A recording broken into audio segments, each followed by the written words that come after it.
1 João, capítulo 5. Amém? Todo aquele que crê que Jesus é o Cristo é nascido de Deus, e todo aquele que ama o que o gerou também ama ao que dele é nascido.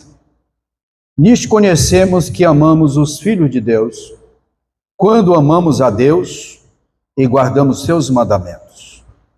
Porque este é o amor de Deus, que guardemos os seus mandamentos, e os seus mandamentos não são pesados, porque todo o que é nascido de Deus vence o mundo. E esta é a vitória que vence o mundo, a nossa fé. Quem é que vence o mundo, senão aquele que crê que Jesus é o Filho de Deus? E este é aquele que veio por água e por sangue, isto é, Jesus Cristo. Não só por água, mas por água e por sangue. E o Espírito é o que testifica, porque o Espírito é a verdade. Porque três são os que testificam no céu: o Pai, a Palavra e o Espírito Santo. E estes três são um. E três são os que testificam na terra: o Espírito e a água e o sangue. E estes três concordam num. E se recebemos o testemunho dos homens, o testemunho de Deus é maior, porque o testemunho de Deus é este, que de seu Filho testificou. Quem crê no Filho de Deus em si mesmo tem o testemunho. Quem em Deus não crê, mentiroso faz, porquanto não creu no testemunho que Deus de seu Filho deu. Amém? Podem tomar vossos assentos. Meus amados, continuando, nós estamos estudando as epístolas. Alguém pode perguntar, por que pulou o capítulo 4? Mas o capítulo 4, nós estudamos ele no decorrer de todos, porque eu falei no início, que a epístola de João ela é muito repetitiva, né? E aí nós estamos estudando o capítulo 4, através dos outros capítulos. E o capítulo 5 aqui, pela leitura que nós fizemos, dá para nós entender que fala de testemunho interior do crente. Testemunho interior é a declaração do Espírito Santo no íntimo do crente de que ele é filho de Deus.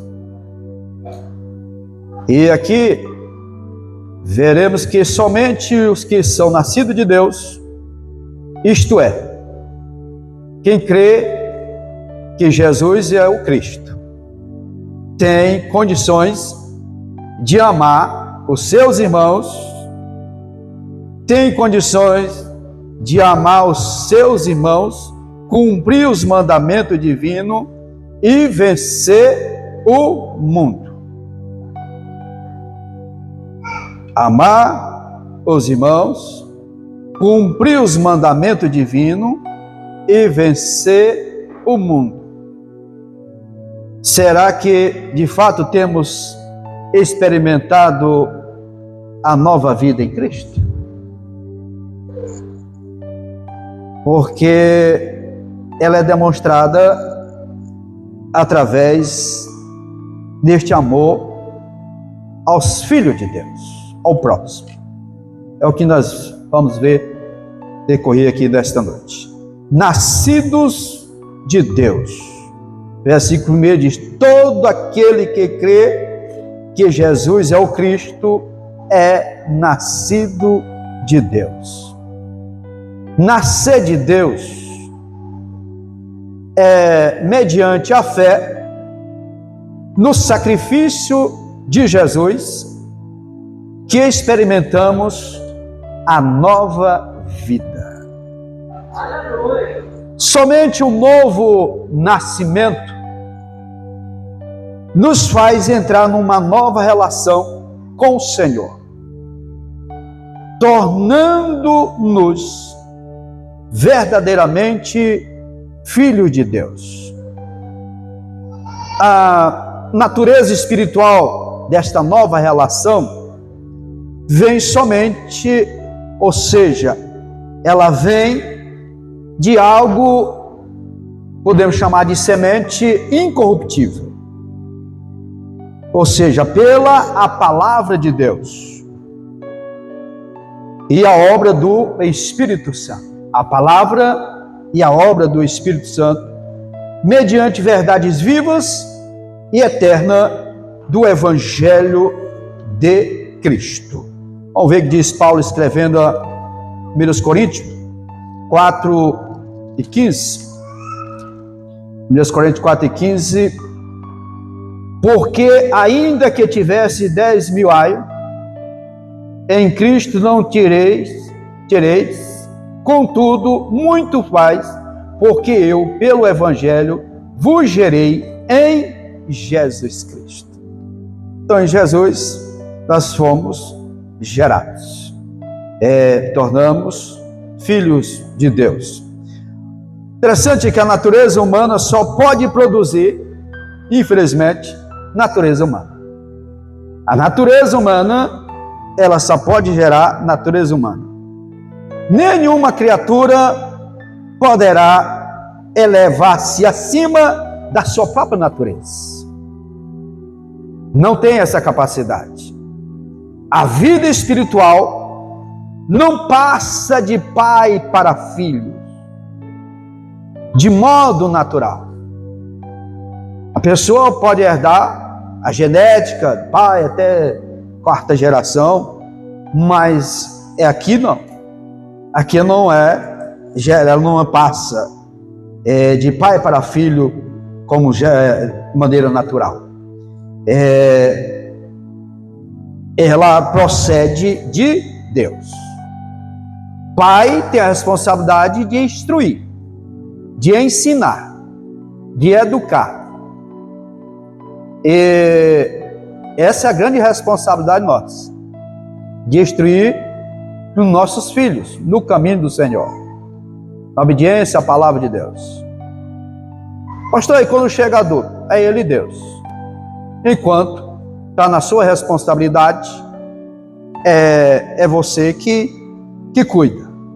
Agora, é lamentável que hoje os pais estão perdendo a autoridade dos filhos na sua tenridade ainda. A sua tenridade. E aí, claro que servir a Deus não é por obrigação. É através de conselho. Mas até uma certa idade, pré-adolescência, adolescência, o pai ainda tem domínio sobre os filhos, tem? Ou não? Ou o Estado já tomou de conta? Porque o Estado hoje quer cuidar dos filhos, quando cuidar das outras coisas, mas quer cuidar dos filhos dos outros. Né? E a responsabilidade Deus confiou a nós. Filho é herança do Senhor. O Pai Deus diz assim: toma, é teu, cuida, que é meu. Estamos cuidando do que é do Senhor. E como nós estamos cuidando? Qual a maneira que nós estamos cuidando dessa herança que nós temos que prestar conta? Claro, chega um momento da vida que nós só vamos interceder. Conselho e intercessão. Aí já é outra forma de trabalhar. Mas enquanto nós temos autoridade sobre os filhos, é responsabilidade nossa. E a autoridade não é por imposição, amados. Porque, menino, me respeita que sou teu pai. Não é necessário isso. Porque respeito é uma via de mão dupla. Respeito vai e respeito vem. Eu só posso cobrar respeito de um filho se eu der respeito a ele. Não é por imposição. E quando você tem essa afinidade de tratamento com o seu filho, ele vai lhe honrar. Vai lhe honrar. O tempo pode até passar, mas ele vai chegar o momento de ele retornar para a casa do Senhor. Porque ele foi ensinado, ele foi instruído. O pai teve esse cuidado de instruir o seu filho. O que é nascido da carne é carne, e o que é nascido do Espírito é Espírito. Foi o diálogo do Senhor Jesus com Nicodemos. Depois você pode observar lá em João, capítulo 3, versículos 6 e 7. Aquele que realmente nasce de Deus está liberto da escravidão do pecado e passa a ter o desejo e a disposição espiritual de obedecer ao Senhor e andar sob a direção do Espírito Santo. Ele passa, ele é liberto, ele não vive, pastor, ele não peca mais, não. Ele peca, mas não pecado premeditado, pecados involuntários, pensamento, lá estudamos sobre isso aqui. A pessoa pode pecar, agora premeditado não, consciente não, porque ele está livre, e ele passa agora, o desejo dele é para ter uma vida na presença do Senhor. Nascido de Deus. E os filhos de Deus? Os filhos de Deus tem algo que acrescenta mais na vida dele após o nascimento, que é o amor. Por quê?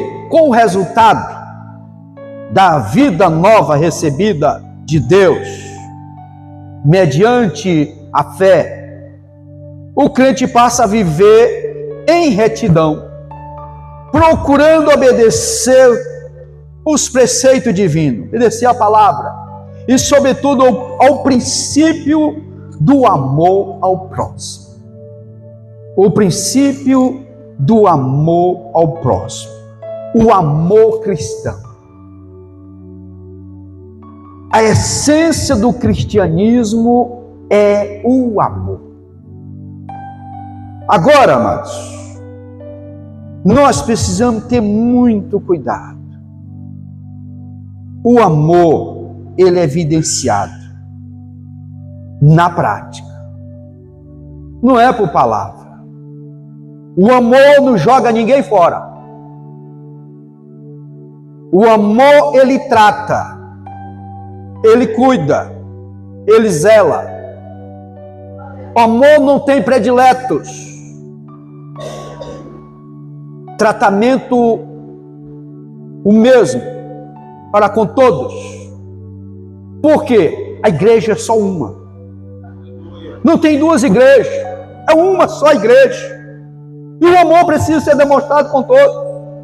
Ah, mas eu não tenho afinidade com alguém. Mas você ama. Você tem paz com ele. O amor, ele é evidenciado na prática. Depois você pode ver lá Romanos 13, 8 e 10, já lembro muito esse versículo no decorrer desse estudo das epístolas. Isto foi declarado pelo próprio Senhor Jesus, quando ele foi inquirido pelo doutor da lei. E eu faço questão de eu voltar a ler Lucas, capítulo 10.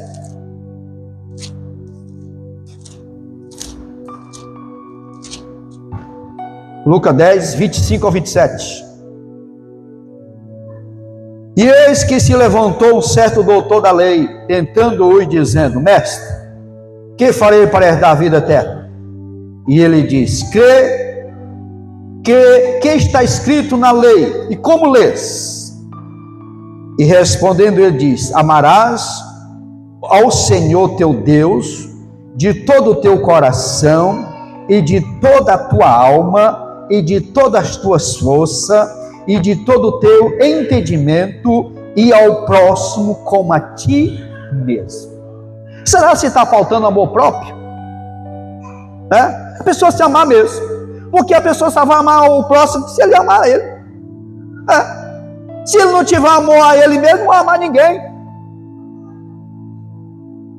Agora, o amor, ele é acompanhado do perdão, mano. A igreja, ela vive de amor e perdão. Se ofendeu alguém, peça perdão. Ali resolveu. Você não se enche de razão. Que o problema é quando alguém comete um erro contra você, Se não, fulano foi que errou e tem que vir até mim. A razão é minha. Eu falava isso aqui domingo pela manhã na escola bíblica dominical. E nós precisamos ter muito cuidado para não nos encher da razão e nem dar tanta razão aos nossos filhos. Porque crente, ele não tem razão, ele tem o quê? Salvação. E a salvação é necessário que tenha perdão. Ele é acompanhado de perdão. O amor, ele exige isso de nós. Que nós aprendemos a perdoar. Que nós aprendemos a valorizar. E ao dar as últimas instruções ao seu discípulo, também ele falou sobre isso. Jesus na véspera de ser traído, João, vamos repetir aqui, João 3, 34 e 35. Eu amo esses versículos. Um novo mandamento eu vos dou, que vos ameis uns aos outros, como eu vos amei a vós. Que amor o Senhor demonstrou para nós, amor. Que amor o Senhor demonstrou para conosco. Que também vós, uns aos outros, vos ameis. Nisto todo conhecerão que sois os meus discípulos, se vos amardes uns aos outros. Aleluia. Às a pessoa quer ser discípulo de Jesus, mas falta esse requisito. E ele é fundamental, importante para nós, amado. Nós amarmos. Não guardar ressentimento, não guardar mágoa. Nem eu estou magoado com fulano. Não, amado. O amor, ele não deixa essas coisas entrar no nosso coração. Nosso coração precisa estar puro. O apóstolo João afirma: aquele que não ama não conhece a Deus, porque Deus é amor. 1 João 4,8. Todavia, todo o que ama é nascido de Deus e o conhece. Nós conhecemos a demonstração deste amor de Deus. Foi Jonas que zangou por causa da misericórdia de Deus, por causa do perdão que ele queria alcançar o povo de Nínive. Ele foi chateado, queria pedir até a morte. Se isolou lá no sol, querendo por tudo morrer, porque Deus tinha tido misericórdia daquele povo. Nós não temos esse sentimento, mano. Nosso sentimento é de juntar. Eu falava um dia desses que duas equações que nós não temos na igreja. É divisão e subtração. Ela é a soma e a multiplicação. A igreja é isso. A igreja não tem divisão. A igreja não tem subtração. Mas sempre somar. Tem alguém que está com problema, vamos tratar. Vamos cuidar. Tratar com amor. Esse é o amor do cristão. O amor de Deus. E Paulo deixa muito claro quanto que Deus demonstrou o amor para conosco. Deus nos amou quando éramos, por natureza, filho da ira, condenado à perdição. Mas Ele demonstrou esse amor através do seu Filho, Jesus Cristo. É um texto que todos têm ele decorado. Mas vamos ler. Romanos capítulo 5, versículo 8 ao 10. Mas Deus prova seu amor para conosco em Cristo, em que Cristo morreu por nós, sendo nós ainda pecadores.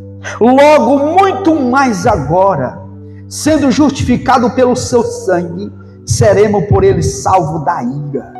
Porque se nós, sendo inimigos, fomos reconciliados com Deus pela morte do seu Filho, muito mais, estando já reconciliados, seremos salvos pela sua vida. O que sobrou para nós? Nada. Não sobrou nada para nós. Tudo o Senhor fez por nós. O que cobra nós? O arrependimento e crer no sacrifício do Senhor, aceitar, porque tudo Ele fez por nós. É por isso que Paulo, escrevendo aos Coríntios, segunda carta, se não me engano, capítulo 5, versículo 14, diz que o amor de Cristo nos constrange. De que forma? Algo fez tanto por nós, como não tem como nós dizer não. Não tem como nós viver sem Ele, por tudo quanto Ele fez por nós. Ele nos amou tanto que enviou seu Filho para morrer no nosso lugar. Quem é nascido de Deus precisa aprender com o Pai a amar de verdade, porque Ele nos amou de verdade. O amor de Deus para conosco foi puro, sincero, e Ele quer isso de nós, que nós amamos com sinceridade, que nós amamos com verdade. Amar com verdade não quer dizer que você não possa falar a verdade para alguém, porque se você a ver, não é amigo. Você está vendo a pessoa fazendo nada, você chama particular, conversa com ele, particular. Disse, não, você está errado, não é isso. Você é meu amigo, eu te amo, mas você está errado. Esse é o verdadeiro amigo. Porque concordar porque ele está errado, você vai ser amigo, vai concordar com ele? Não, você não está agindo com a verdade. Chame em particular. Assuntos você deve tratar particular, pessoalmente, com a pessoa. Esse é o verdadeiro amigo. Amor ao próximo. Nós já vimos aqui, quando Jesus demonstrou através daquele diálogo. E a ordenança do mestre vai além dos limites de apenas ajudar nossos amigos. Ele vai além disso.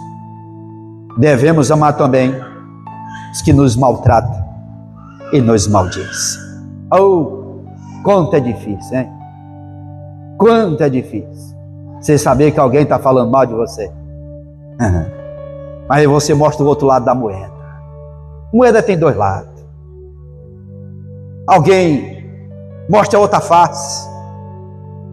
Você sabe que alguém está, você ama ele, demonstra com amor. Aquele velho antigo, hoje quase não acontece mais isso, que se acontecer isso, a pessoa vai logo fazer uma denúncia, crime lá na procura ou algum advogado. Quando alguém varria o quintal lá e jogar o lixo pro lado do outro lá, né? Aí ele pegava e devolvia. Não, joga fora. Roga uma vez, duas vezes no máximo. Terceira vez ele fica constrangido. Mas hoje não, se acontecer isso, amanhã tem lá uma intimação para ele lá, que ele insultou ele, que arrumou uma confusão. As pessoas estão procurando facilmente as leis e esquecendo de orar, de pedir a direção de Deus, a orientação do Senhor para resolver as situações. Paulo enfrentou isso na igreja de Corinto. Qualquer coisa não estava levando dando queixa ao outro. Isso não, essas coisas resolvem entre nós. O mundo lá não precisa saber disso não. Tratando entre si.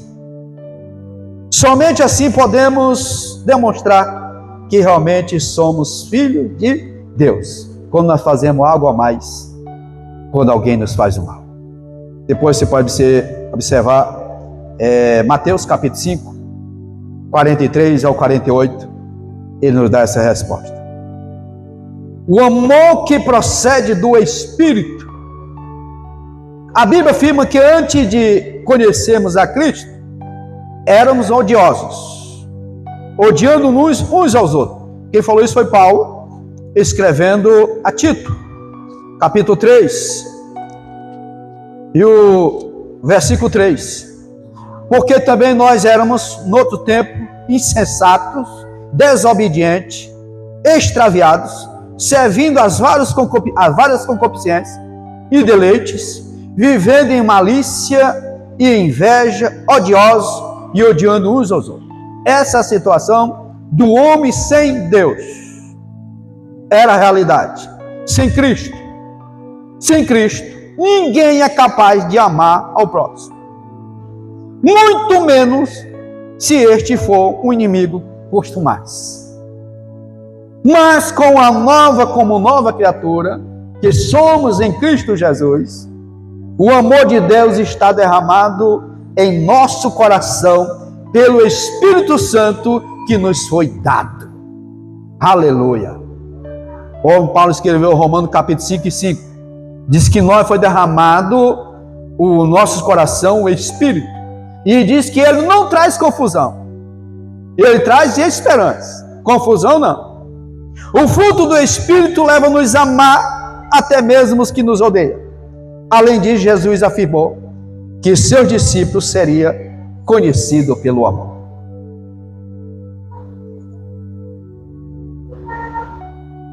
Primeiro, nós vemos filhos de Deus e o amor. Filho de Deus e a obediência. Os filhos de Deus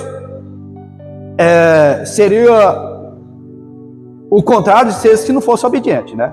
Porque os filhos de Deus são obedientes. A todos que recebem a Jesus como Salvador pessoal, eterno, concede o poder de seres feitos filhos de Deus. E o que está lá em João 1:12. Mas todo quanto receberam, dele o direito de ser chamados filhos de Deus, os que crê no seu nome. Diante de muitos aspectos do crente como filho de Deus, quero destacar aqui a obediência. A essência de ser filho de Deus é o amor. E o cerne do amor é a obediência. O cerne do amor é a obediência. Vamos ver aqui de João 14:22. João 14:22. E disse-lhe Judas, não Iscariote: Senhor, de onde vem que te has de manifestar a nós, e não no mundo? Aí o versículo 3. Jesus respondeu e disse: se alguém me ama, guarda a minha palavra, e meu Pai o amará, e viremos para ele, e nele faremos morada. Ser filho de Deus é viver em constante obediência. Os nascidos de Deus não vivem em rebeldia, mas seguem os preceitos divinos em amor. O verdadeiro crente participa da natureza divina, que move a ser filho que obedece a Deus. Exatamente, vimos aqui o inverso do homem natural. Adão, que por natureza é obstinado à rebeldia. É tendencioso a isso. E o apóstolo Paulo, ele falou isso escrevendo aos Romanos, o capítulo 8 e o versículo 7, 8 de Romano e o 7. Diz: porquanto a inclinação da carne é inimizade contra Deus, pois não é sujeita à lei de Deus, e nem em verdade o pode ser. Então, o homem natural, ele é contra as coisas de Deus. Ele não tem compromisso com a verdade, com a palavra do Senhor. Os filhos de Deus, a Bíblia diz que ele vence o mundo. Os filhos de Deus não se conformam com as obras deste mundo. Claro. O que são elas? As concupiscências, que o homem, na sua ignorância, ele praticava. E nós vemos isso lá em 1 Pedro. 1 Pedro 1:14. Pedro, ele fala sobre isso. 1 Pedro 1:14. Ele diz: como filhos obedientes, não vos conformeis com as concupiscências que antes havia na vossa ignorância. O homem, na sua ignorância, ele praticava esses desejos intensos pelas coisas terrenas, estão associados à falta de conhecimento legítimo do que é verdadeiramente útil, real e necessário para se ter uma vida que agrade a Deus. Meus amados, nós temos a nossa responsabilidade de agradar a Deus. Agradar a Deus. O desejo de que nós agradamos a Ele. E Paulo repreendeu sobre isso a igreja de Tessalônica. Quando estava muito preocupado em agradar o homem, ele disse: me importa agradar a Deus. Porque você agradando a Deus, você está na verdade. Você está cumprindo a palavra do Senhor. Só cai diante dos apelos mundanos aquele que perdeu a visão do reino de Deus. E ele passou a olhar para as ilusões passageiras deste mundo. Deixou de buscar, saiu do reino de Deus, atraído pelas ilusões deste mundo.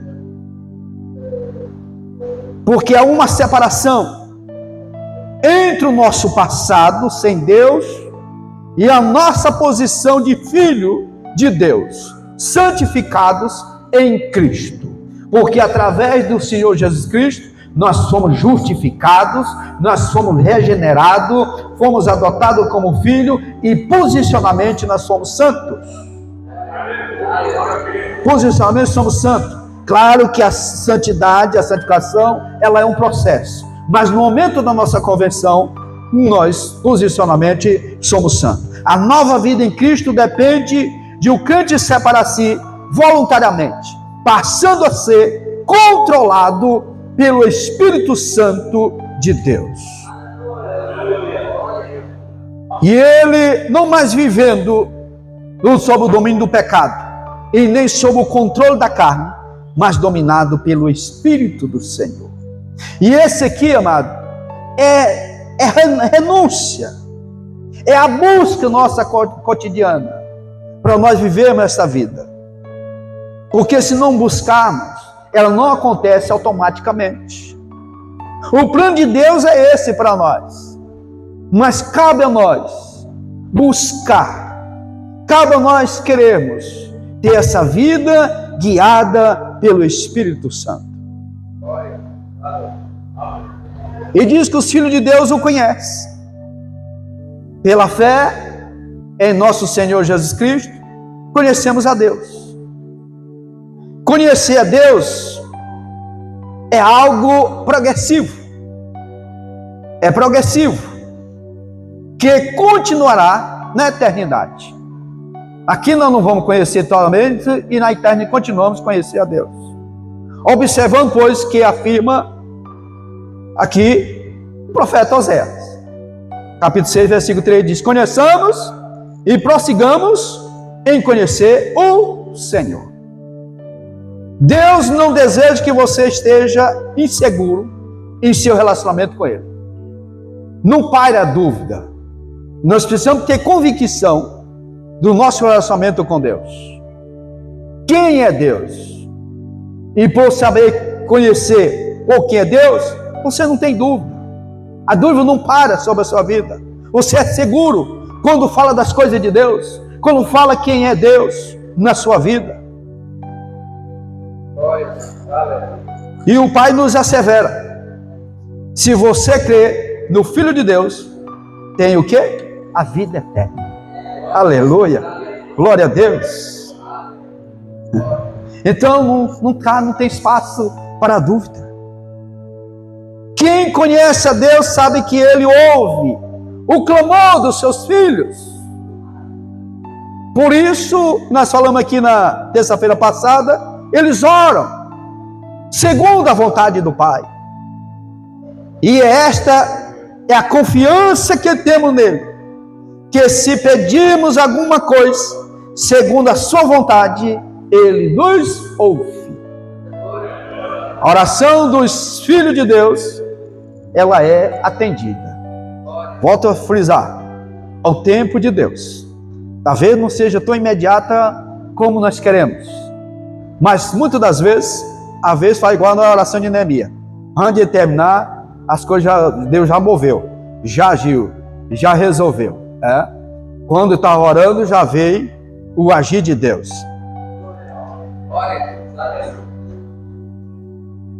E aqui, a oração dos filhos, ela é atendida, pois todo aquele que é nascido de Deus não vive em pecado.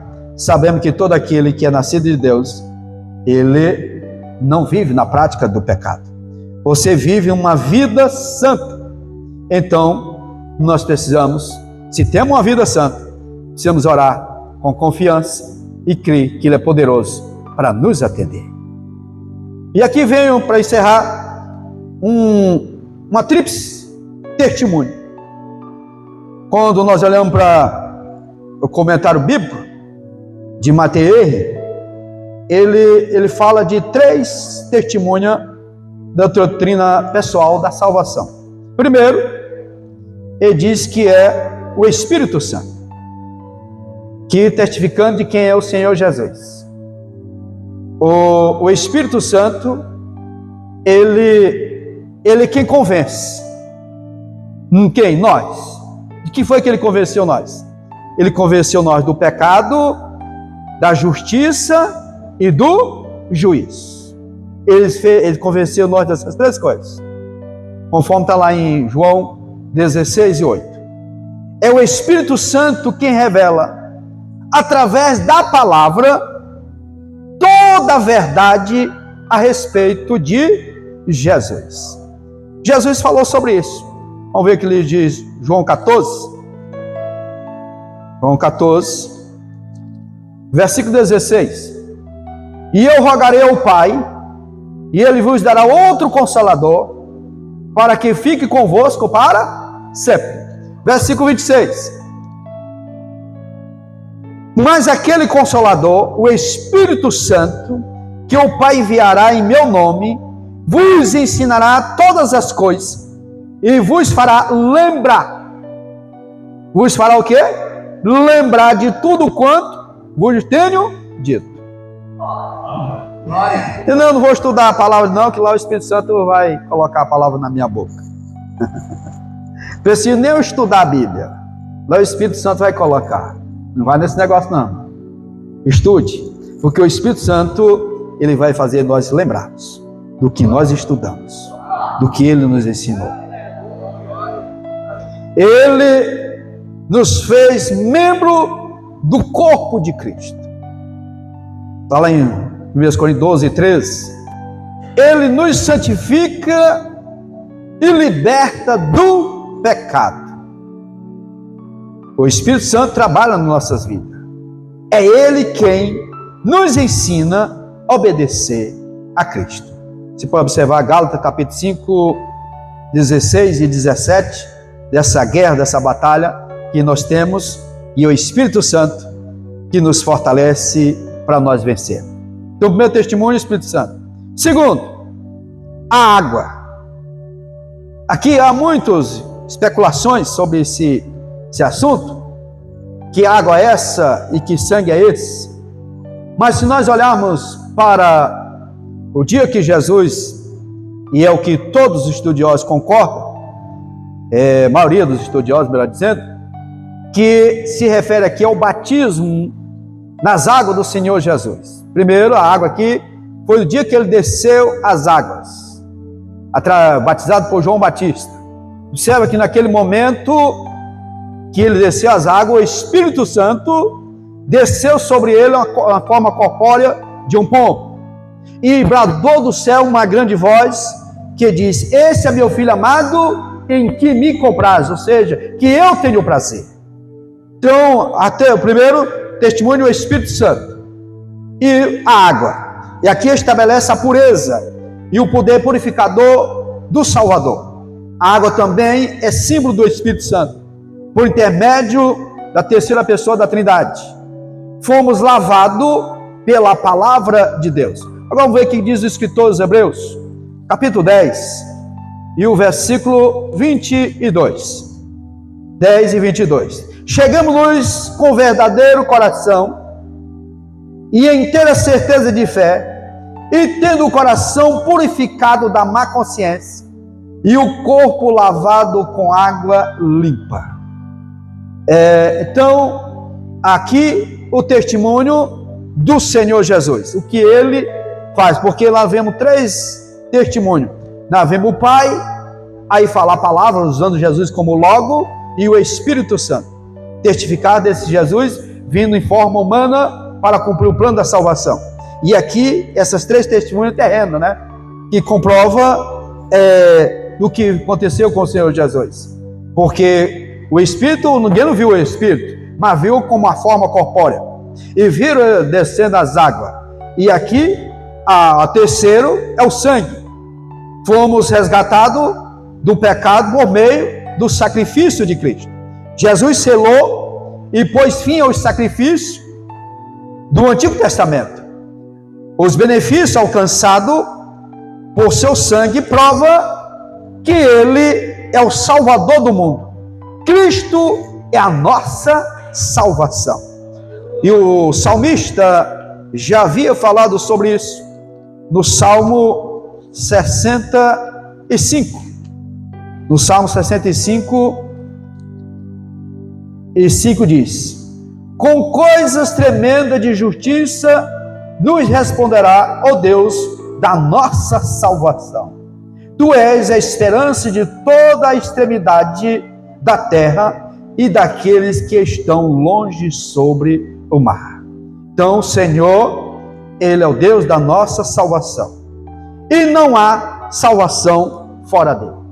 Foi o que Pedro falou e Lucas escreveu em Atos dos Apóstolos 4:12. Não há salvação a não ser no Senhor. Então, meus irmãos, é requerido dos filhos de Deus amar o próximo. Quem ama a Deus e ao próximo tem prazer em seguir os mandamentos divinos. Demonstrado ou demonstrando ser um verdadeiro cristão. Não se esqueça, o verdadeiro crente, ele vence o mundo mediante a fé em Cristo. Então, vemos que o Senhor Jesus Cristo, aqui João deixa bem claro que para alguém não ter dúvida sobre a salvação. Senhor me perdoou, perdoou. Me purificou, purificou. Porque tem pessoas que às vezes sofrem. Será que o Senhor me perdoou mesmo? Aquilo que eu fiz, Ele me purificou, purificou, irmão. Pode ter tranquilo que a Bíblia diz lá em Miqueias, capítulo 7, se não me engano, versículo 19, que os nossos pecados, quando nós confessamos a Cristo, eles foram lançados nas profundezas. Então o Senhor, Ele não tem prazer em relembrar os nossos pecados. Ele nos perdoa. Agora nós vigiamos para não viver na prática do pecado, e sim uma vida santa, separada para o Senhor. E evidenciando a palavra de Deus nas nossas vidas cotidianas. Não esqueçamos de vivermos a palavra de Deus. Amém? Que Deus em Cristo nos abençoe e continue falando nos nossos corações.